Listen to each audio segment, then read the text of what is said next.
Without a shadow of a doubt, the first fiction ever recounted was fantasy. Guys sitting around a campfire telling each other stories about the gods who made lightning and so on. They did not tell one another literary stories. They did not complain about difficulties of male menopause while being a junior lecturer on some Midwestern college campus. Fantasy is without a shadow of a doubt the ur-literature, the spring from which all other literature has flown. Up to a few hundred years ago, no one would have disagreed with this, because most stories were, in some sense, fantasy. Back in the Middle Ages, people wouldn't have thought twice about bringing in death as a character who would have had a role to play in a story. Echoes of this can be seen in Pilgrim's Progress, for example, which hark back to a much earlier type of storytelling. The Epic of Gilgamesh is one of the earliest works of literature, and by the standards we would apply today, big muscular guys with swords and certain godlike connections. It's fantasy. The Kalevala in Finland, Beowulf in England, Bhagavad Gita in India. This is their national literature, the literature that underpins everything else, and by the standards that we apply today, their works are fantasy.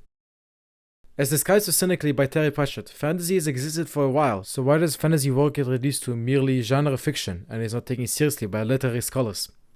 Yeah, I don't know, let's talk about some tropes instead.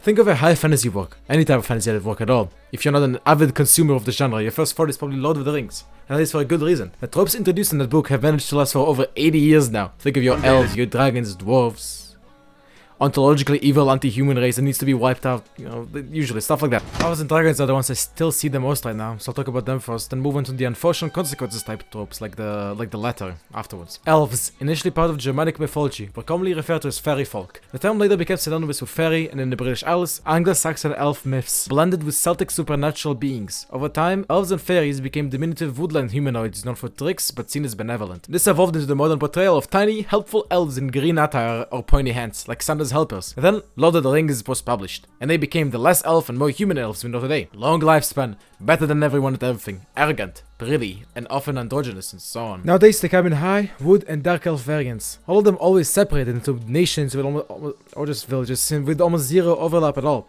I think the separation is really odd. Often they are full of themselves and hate non-elves or other elves too. Like for example, the Elder Scrolls, a video game where racism is basically a game mechanic, and everybody hates everybody. It's actually kind of insane just how much racism there is in the lore of this world. It makes for an interesting story, but also a story that you should not extract any meaning from besides, yeah, this would really suck. Elves have recently had a massive rise in Japanese fiction as well, especially in isekai, especially the shitty isekai. It's at this point I realized while recording that I don't really care about the history of dragons or elves. Like, the recording was getting pretty dry, so I'm just gonna skip over to the next topic.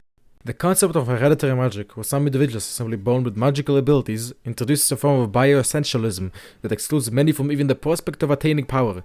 This theme was explored in the first season of The Legend of Korra, but the series ultimately shifted its focus on a superpowered hegemony. The idea of hereditary magic also gives rise to intriguing conflicts between those with innate abilities and those without, a dynamic that Korra's first season touched upon without fully delving into. To truly realize the potential of these conflicts, it becomes essential for the non-magical individuals to find ways to compensate for the lack of hereditary powers, as exemplified by the development of technology in the Avatar universe. Bioessentialism isn't inherently bad. I don't think that arguing against it is even possible. Some people are born bigger, some are born smaller. Cats can inherently always land on their feet, humans can't, so on. But nonetheless, the problem arises when bioessentialism in the context of hereditary magic is employed to insinuate a quasi-racist belief that mages are superior to muggles. This becomes problematic when the narrative either fails to address or resolve the issue, perpetuates the superiority notion, or when the effort defends the notion that it's acceptable for mages to hold quasi-racist views towards nobles/muggles.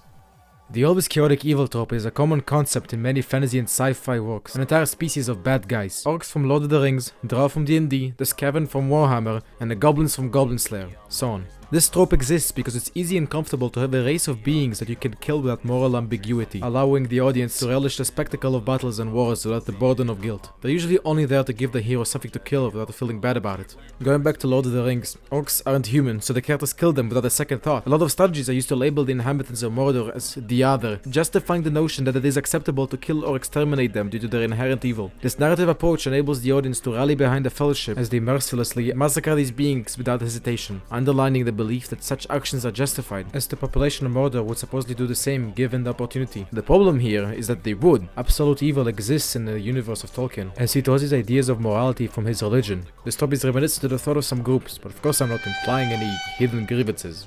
Of course not, that would be crazy. For most people, when they're watching or reading fantasy, they're not usually there to be made uncomfortable or guilty for enjoying it. However, it's just unfortunate that, as far as I am aware, this trope was only subverted 34 years after Tolkien in the Dragonbone chair. In the novel, the Stone King and his minions present legitimate grievances against humanity, instead of just being evil for the sake of it. My personal favorite subversion is for Malazan. However, due to its complexity, I'll have to ignore it. I just want to name drop Malazan at least once.